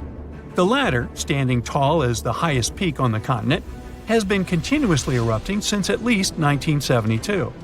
It's known for emitting gas and steam, and sometimes even throwing out rocks in what are called strombolian eruptions. One of its most notable features is a persistent lava lake in its crater, a rare phenomenon due to specific conditions needed to keep the surface molten. For instance, it's fueled by a steady supply of magma from deep within the Earth's mantle. This continuous inflow of molten rock provides the material for the lava lake to exist. It also features low ambient temperatures. Despite its location in Antarctica, Erebus has relatively mild temperatures in its summit region because of the heat generated by the volcanic activity. This allows the lava lake to remain liquid rather than freezing over. Deception Island, another active volcano, last erupted in the 70s. While it's currently not showing signs of imminent eruption, it's being monitored closely for any concerning activity. Apart from these 2 being confirmed to be active, Antarctica is dotted with fumaroles, openings in the Earth's crust that release gases and vapors. Sometimes these fumaroles can create icy towers reaching heights of 10 feet. What we should focus on is maybe supervolcanoes. They're this type that has the potential to produce the most massive and destructive eruptions. Unlike the typical one, which has a single vent, supervolcanoes have a vast magma chamber beneath the surface, spanning tens or even hundreds of miles in diameter. Their eruptions can have catastrophic effects on the surrounding area and even impact global climate patterns because of the amounts of ash and gases they spill out into the atmosphere. One famous supervolcano is the Yellowstone one, which some say is gearing up for another eruption. It has the capacity to unleash a colossal eruption, spewing over 240 cubic miles of material. As much as we'd like to predict its behavior, volcanoes don't stick to a calendar. On the contrary, eruptions simply happen when there's enough magma beneath the surface. There also needs to be enough pressure for the magma to travel upwards. As far as we can measure, These conditions are not currently met at Yellowstone. Sure, many volcanoes operate on a cyclical pattern, but that doesn't mean Yellowstone is overdue. In fact, Yellowstone has had just 3 major eruptions over the past 2.1 million years. Also, the term supervolcano refers to the formation's size, not necessarily how fussy it is. Yellowstone's monitoring is extensive, tracking seismicity, ground deformation, thermal emissions, gas, water chemistry, and surface changes. Signs of an eruption would include thousands of earthquakes over a short period. We'd also see deformation on the ground and weird gas emissions ahead of time. Stable as it might look like for now, the consequences of it having a major eruption could look ugly. Ash dispersion could blanket a 500-mile radius, potentially disrupting Midwest agriculture and clogging waterways. Ash and gas emissions into the stratosphere could induce global climatic effects, making our planet colder for several years. And yes, we've seen some research that it shows there's more liquid molten rock under the Yellowstone volcano than scientists believe. But that doesn't translate to imminent danger. The largest volcanic region on Earth is not in Africa or Japan, but under the ice of Antarctica. Scientists found 138 volcanoes in its western part, and if they decide to go wild, you'll surely notice it. They could melt huge amounts of ice that will move into the ocean, raise its level, and make our planet uninhabitable for humans. But before you pack your things to fly away to another planet, hear me out. Only 2 of the Antarctic volcanoes are officially classified as active now. And it would take a whole series of eruptions, decade after decade, to seriously impact the whole world. Mount Erebus, one of the 2 Antarctic volcanoes currently in action, proudly bears the title of the world's southernmost active one. It has been continuously erupting since at least 1972. It emits plumes of gas and steam and sometimes even spews out rocks, and scientists call it Strombolian eruptions. One of the coolest features is a lava lake in one of its summit craters, with molten material on the surface. Such lakes are rather rare because they need certain conditions to make sure the surface never freezes over. The second active volcano is Deception Island, a horseshoe-shaped landmass. It is the caldera of an active volcano that last erupted over 50 years ago. Scientists who monitor it say it shouldn't go wild anytime soon. Antarctica also has plenty of fumaroles. Those are volcanic vents that release gases and vapors into the air. In the right conditions, they can spew out enough stuff to build fumarolic ice towers up to 10 feet tall. Scientists keep an eye on the Antarctic volcanoes with seismometers that detect when the Earth starts trembling from volcanic activity. Sometimes they also use more complicated tech, but it's all really challenging because of how far away this polar region is and how tricky it is to get there. That's why no one can predict when one of the continent's volcanoes that are now sleeping might erupt. We can guess what this waking up would look like if we analyze the events from nearly 20,000 years ago. So, shall we? One of Antarctica's sleeping volcanoes, Mount Decay, had a series of eruptions and spewed out a good amount of halogens rich in ozone back then. Some scientists say these events warmed up the southern hemisphere. Glaciers started to melt and help finish the last ice age. For these events to repeat, we'd need a series of eruptions with substances rich in halogens from one or more volcanoes that are now above the ice. It's an unlikely scenario, but since it already happened in the past, it's not completely impossible. As for volcanoes hiding under a thick layer of ice, it looks like their gases would hardly make it to the atmosphere, but they would be strong enough to melt huge caverns in the base of the ice and produce a serious amount of meltwater. The West Antarctic ice sheet is wet and not frozen to its bed, so this meltwater would work as a lubricant and set the overlying ice into motion soon. The volume of water that even a large volcano would generate in this way is nothing compared to the volume of ice beneath it. So a single eruption wouldn't make a difference. But several volcanoes erupting close to or beneath any of the western Antarctica's big ice streams would. Those ice streams are rivers of ice that take most of the frozen water in Antarctica into the ocean. If they change their speed and bring unusual amounts of water into the ocean, its level will rise. As the ice would get thinner and thinner, there would be more and more new eruptions. Scientists call it a runaway effect. Something like that happened in Iceland. The number of volcanic eruptions went up when glaciers started to recede at the end of the last ice age. So, it looks like, for massive changes, several powerful volcanoes above the ice with gases full of halogens need to get active within a few decades of each other and stay strong over many tens to hundreds of years. Antarctica stores around 80% of all the fresh water in the world, and if they melted all of it, global sea levels would rise by almost 200 feet. And then we'd have to look for a new planet to live on. But this again is an unlikely scenario. It's more likely that the eruptions under the ice will lubricate ice streams and seep water into the ocean, but it wouldn't be the end of the world. A super strong, super angry supervolcano could do it though, and it has already happened in the past. Over 200 million years ago, the world went through a major makeover with not one, not two, but 4 massive volcanic eruptions in huge pulses. The supervolcano called Camp had been erupting over and over for 600,000 years. It all happened in Wrangell, a large chunk of land that used to be a supermassive volcano stretching across what's now British Columbia and Alaska.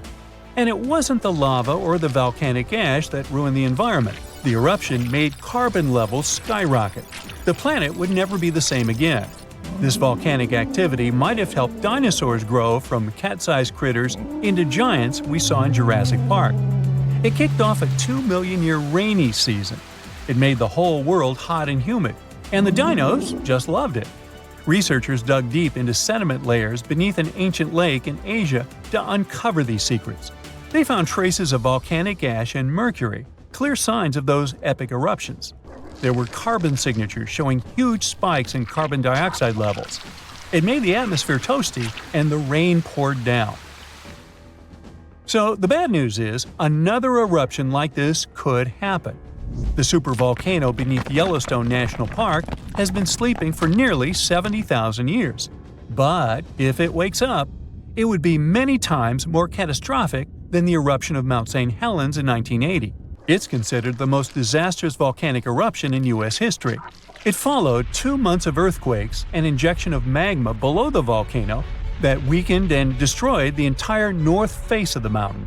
The eruption column went 80,000 feet into the atmosphere and spread ash over 11 U.S. states and several Canadian provinces. The last Yellowstone eruption was 1,000 times greater than that. The ground above Yellowstone sits on a hotspot made of molten and semi-molten rock called magma. This magma stuff flows into a chamber beneath the park, about 4 to 6 miles down, making the ground puff up like a balloon. But then, as it cools down, the ground goes back to its usual state. Volcano watchers have been keeping an eye on this for a century. They noticed the ground lift up about 10 inches around 20 years ago, but since 2010, it's been going back down. The experts say we have no big eruptions on the horizon, so doomsday isn't coming anytime soon. But there's some underground activity going on lately which keeps us interested. Since humans haven't been around to witness every little thing Yellowstone does, it's kind of tough to say for sure what's brewing down there. Yellowstone has had some epic eruptions within the last couple million years. They happen like clockwork, with gaps of 600,000 to 800,000 years between them. The last big one was around 640,000 years ago, and it basically reshaped the entire landscape, spreading ash and debris as far as Louisiana. You can still see the aftermath of the last big eruption in the Yellowstone caldera today. Experts say a massive eruption like the last one is an unlikely scenario. We're more likely to see eruptions of steam and hot water or lava flows. When and with what force it will wake up remains a mystery to scientists. The latest super eruption of Yellowstone occurred 640,000 years ago, and it was long before Homo sapiens saw the light of day. But we were around during another, no less devastating natural disaster. This super eruption took place on the island of Sumatra around 74,000 years ago. That's when an erupting supervolcano wreaked havoc on huge territories, sending up plumes of debris and ash that spread for thousands of miles and caused temperatures on the planet to plummet. The effects of this super eruption were visible as far away as southern Africa. Experts believe they could have impacted early humans there. By the time the volcano erupted, our ancestors had already been using stone tools and had likely known how to produce yarn. And some specialists even think that the Toba super eruption was so powerful it could push our ancestors to the brink of extinction. They claim that Toba might be the largest volcanic eruption to occur on Earth within the last 2 million years.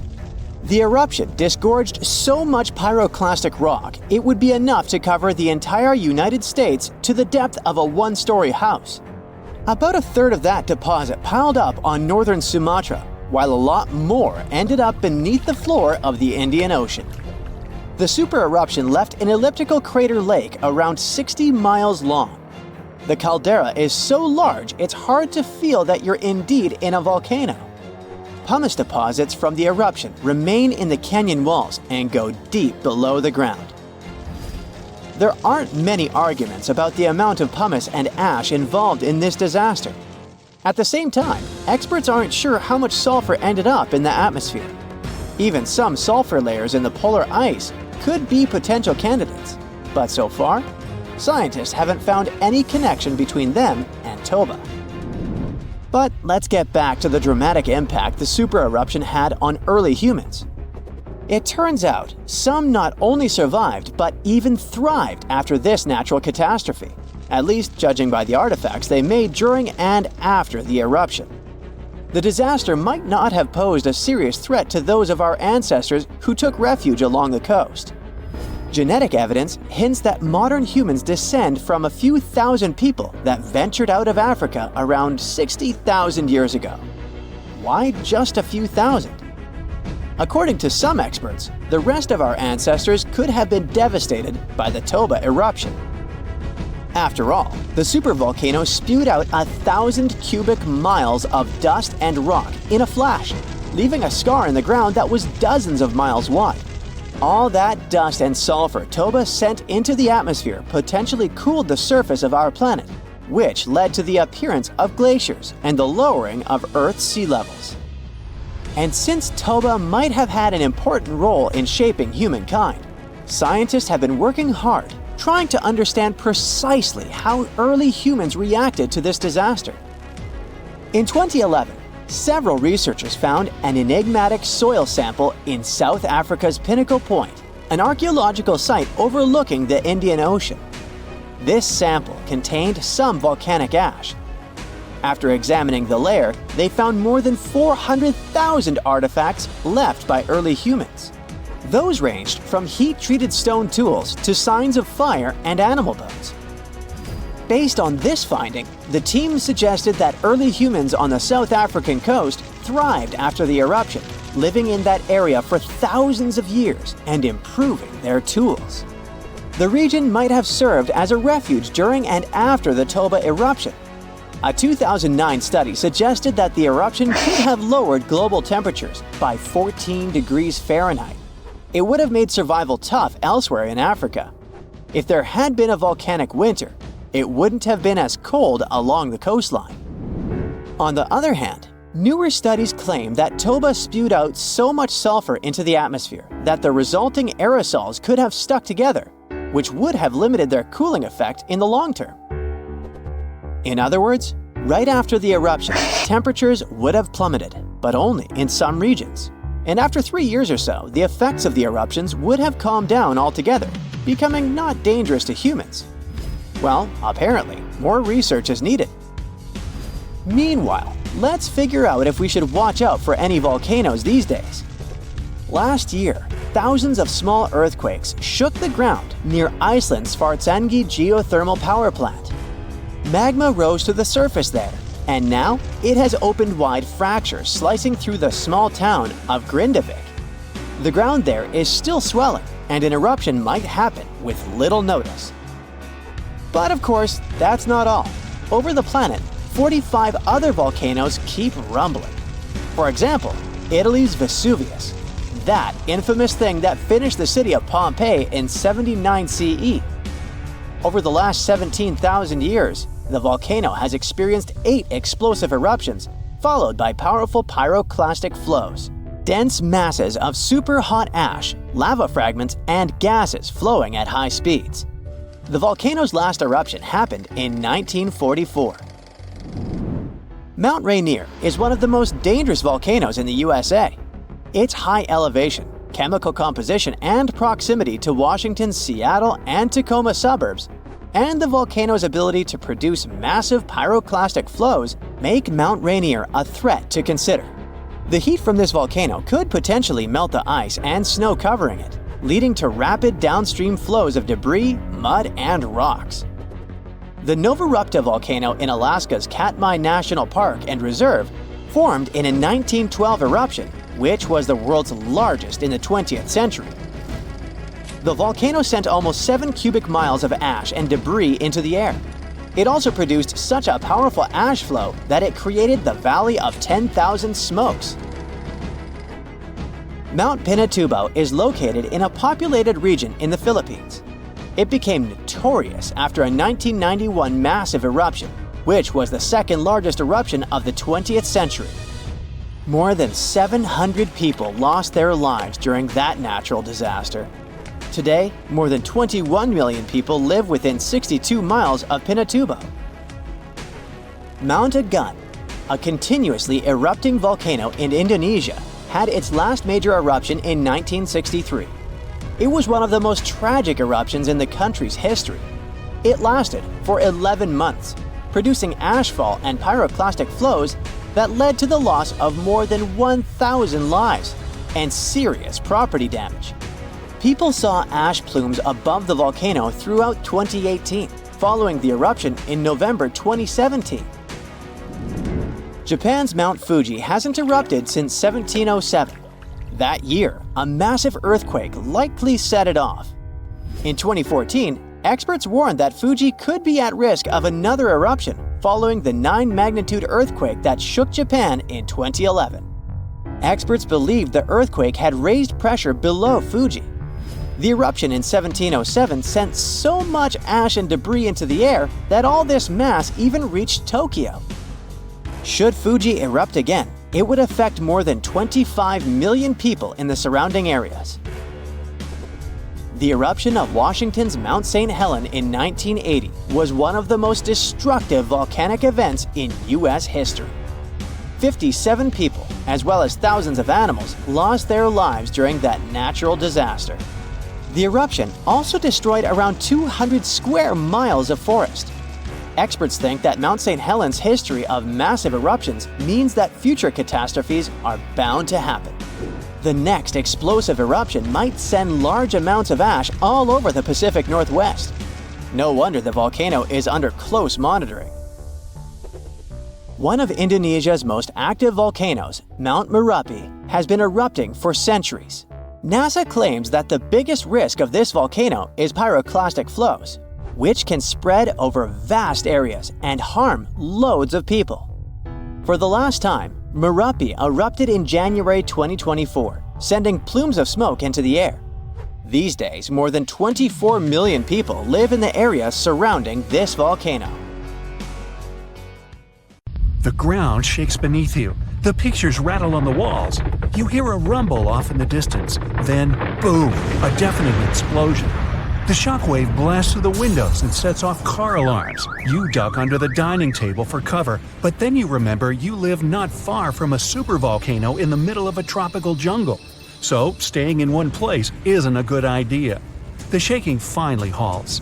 You take this chance to peek outside and see a giant cloud of smoke covering the sky.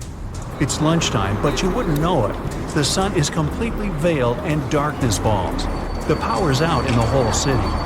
In this darkness, you see red molten lava shooting from the sky and spilling on the rim. You run outside along with dozens of your neighbors. Your priority right now, find safe shelter and fast. You think about taking the car, but with everyone running on the road, that's a no-go. So you run on foot where the crowd is going. Supervolcanoes are in a league of their own when it comes to natural disasters. Surprisingly, it's not all about size or height. A volcano is dubbed super if it erupts more than 240 cubic miles of magma. That's more than enough to overfill Lake Erie. It must also have a history of erupting and a magnitude of 8 on the Volcanic Explosivity Index. The largest active volcano on Earth is Hawaii's Mauna Loa. It's so big, it would cover the entire state of Rhode Island plus some. And next time you see a commercial plane flying high in the sky, remember that 30,000-some-foot altitude is about as tall as Mauna Loa is from base to summit. It's technically taller than Everest when you measure it like that, yet it's not considered a supervolcano. So you're running along the dark road not knowing and barely seeing where to go. Then, all of a sudden, a massive flaming boulder smashes through the bridge in front of you. You and everyone else are now stranded on the side of the volcano as it's getting more chaotic each second. Most of the crowd disperses, finding their own ways to safety. You remember there's a way to the other side not many people know about, but you'll have to cross a raging river through the dense jungle. You calm what's left of the crowd, and everyone follows you to your secret getaway. You finally get out of the city limits and head into the jungle. With the sky already dark, the tall trees and thick leaves make it almost pitch black. Everyone gets out their phone flashlights to navigate through the dark path. You all need to stick together and make sure nobody gets lost. Suddenly, fiery rocks strike the trees not far from you. Everyone jolts and tries to rush ahead, but nowhere is safe when it's raining scalding fire all around. You and your group have to pick up the pace or else. Imagine a typical avalanche or mudslide, very dangerous situations on their own. Now, imagine an avalanche of lava rocks and lava sliding down a mountain instead of mud. That's what's making its way towards you right now. More and more people catch up with your group and bring news that the entire neighborhood is submerged in lava.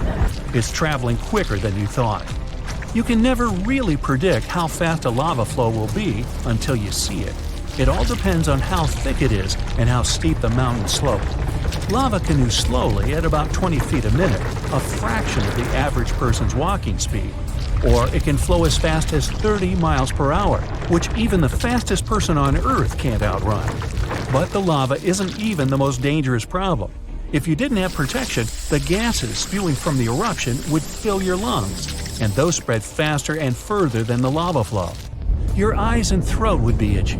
You'd get a headache, dizziness, increased heart rate, difficulty breathing. The worst would be passing out from the lack of oxygen. Luckily, everyone managed to grab their gas masks before leaving their homes. You're now entering the treacherous terrain of the jungle and the danger zone.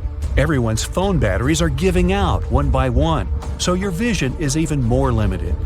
The terrain is tougher and you can't hear any sounds from the river. At this point, you're not even sure if you're going the right way. But your instincts tell you the deeper you go, the safer you'll be. The path is muddy, and the vines are hindering everyone's movements. That's when you hear something big running through the jungle. It's coming up on you fast. You can't see a thing until it's right up on you. A bear! And there goes a rhino. Wild cats, domestic cats, dogs, different creatures of all sizes and species. They all come running through the jungle right past you. You and your fellow humans aren't the only ones fleeing from the eruption. The rumbling is still going on. Before you know it, a shower of fire rocks strikes right behind you and ignites parts of the jungle. There's no going back. Everyone picks up and runs for it. You hear thunder in the distance. A flash of lightning lights up the dark sky. You think, finally, some rain to wash away this fiery nightmare. But that's not a regular storm brewing. These giant smoke clouds can mimic a thunderstorm under similar conditions. Your luck finally pays off. You hear the river straight ahead. You reach the bank and have to hop on some stones to get to the other side. You almost slip when someone from the group catches you just in time. Whew, that was too close. Not far down the river is a large waterfall leading straight to a shallow lake with sharp rocks at the bottom. The ash from the lava falls like snow, covering most of the trees and landing on the river. Ash is one of the most dangerous things about volcanic eruptions. You're soaked to the bone, but it's a lot better than ash and smoke. And then the rest of the group follow. The next thing you know, the river starts steaming as lava meets the bank and runs into the water. You try your best to speed things up. The lava can heat this water up to dangerous levels, and there are still people slowly crossing the river on the slippery rocks. Luckily, you manage to get everyone across. Well, almost everyone. You turn around and see someone's leg got caught between two rocks. The lava continues to pour into the river. You can feel the heat of the steam. You rush back to this person and try to pull them out. Their leg won't budge. Someone else from the group comes to help, and you're finally able to pull them out in the nick of time. You and everyone else, now exhausted from your trek, keep going as far as possible. That's when you see the main road that connects you to the broken bridge. There are others on the road that got out safely, and even some cars filling up with survivors and heading fast out of the area. The volcano is still spewing lava, and the entire city is flooded with it. What was once your town now looks like a giant burning lake. Planes and helicopters can't fly because of the smoke and ash, so don't count on an air rescue. You're still at risk even though you're on safer ground, so it's still too early to celebrate. Everyone continues to move away from the city. The further, the better. The ground continues to shake, but this time it's even more intense than before. Supervolcanoes are powerful enough to cause many earthquakes, but it's a good thing you're out in the open, far from the buildings and debris in the city. Now, back to reality.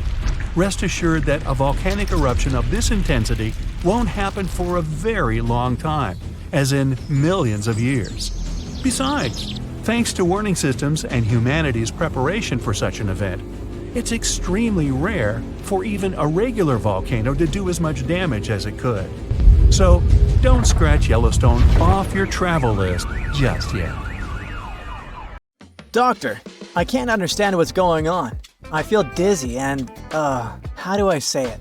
I'm tilting. It didn't happen overnight. Like, I didn't wake up and couldn't stand straight. No, one day, I felt that my axis had shifted by 1 inch. Another day, it was 2 inches. And once, you won't believe it, it was 31.5 inches. That's alarming. What if I accidentally turned upside down and all my inhabitants fall off my surface? Ah, dear Earth. We ran some tests and are ready to explain an unfortunate combination of factors that has affected your axis. The last one will perhaps be the most unexpected and upsetting. It all started back in March 2011, when a devastating magnitude 9 earthquake struck off the coast of Japan. It was so powerful that not only did it shift Earth's axis, but it also shortened the length of the day. This earthquake displaced our planet's axis by approximately 6.5 inches and may have moved Japan's main island by about 8 feet. Like other similarly massive earthquakes, it also altered Earth's rotation speed. To make it easier, let's compare it to a spinning ice skater. When a skater pulls their arms close to their body, they spin faster by concentrating their mass near the axis of rotation. Something similar happens during the most powerful earthquakes. They shift Earth's mass closer to its rotational axis, causing it to spin faster and shortening the day length. The calculations showed that the Japanese earthquake sped up Earth's rotation by about 1.8 microseconds, which is about 1.8 millionths of a second. Not a big deal, but at the end of the day, every nanosecond counts. For comparison, the infamous Indonesian earthquake shortened the length of a day by 2.68 microseconds. It struck on December 26, 2004, at 0:58 UTC. The epicenter lay off the western coast of northern Sumatra, Indonesia. This powerful undersea earthquake triggered devastating tsunamis that swept across the Indian Ocean, causing widespread destruction and immense loss of life in countries like Indonesia, Sri Lanka, India, and Thailand. Even coastal areas as far as East Africa had severe damage. The Earth's magnitude, initially recorded at 9.0 on the Richter scale, was later adjusted to between 9.1 and 9.3, making it the most powerful earthquake ever recorded in Asia. The faulting, that's when Earth's crust completely breaks and its parts slide past each other, lasted between 500 and 600 seconds, and it was the longest duration ever observed. The immense force of the quake caused the entire planet to vibrate by at least half an inch and triggered other earthquakes as far away as Alaska. All that immense energy the earthquake released caused subtle but quite measurable changes to Earth. The shift in mass slightly changed the planet's rotation, shortening the day. It also caused a small wobble in Earth's axis from 1 to 2.4 inches toward 145° east longitude. So, when it comes to changes in Earth's rotation speed and axis, it's all about the redistribution of mass. This can happen naturally through disasters, but human activities can also trigger it. Take the Three Gorges Dam, for instance. This massive structure across the Yangtze River in China's Hubei province may seem to be an engineering triumph, but it's pretty ambiguous. Finished in 2012 after nearly 20 years, this massive dam is 7,660 feet long and 607 feet high. And yes, it is so big that it can affect the way our planet spins. Its reservoir is capable of holding 9.5 cubic miles of water, has enough mass to slightly alter the Earth's rotational inertia, slightly slowing the planet's rotation. According to NASA, the Three Gorges Dam reservoir could shift Earth's pole position by almost 1 inch and increase the length of a day by 0.06 microseconds. Dams aren't the only worry. If polar ice melts, water rushes into the oceans, hiking up sea levels, especially near the equator. This mass shift slows Earth's spin way more than dams do. You won't feel it day to day, but it can affect ultra-precise equipment, such as atomic clocks. To fix this, scientists suggested a negative leap second, making a minute 59 seconds, to balance Earth's spin changes.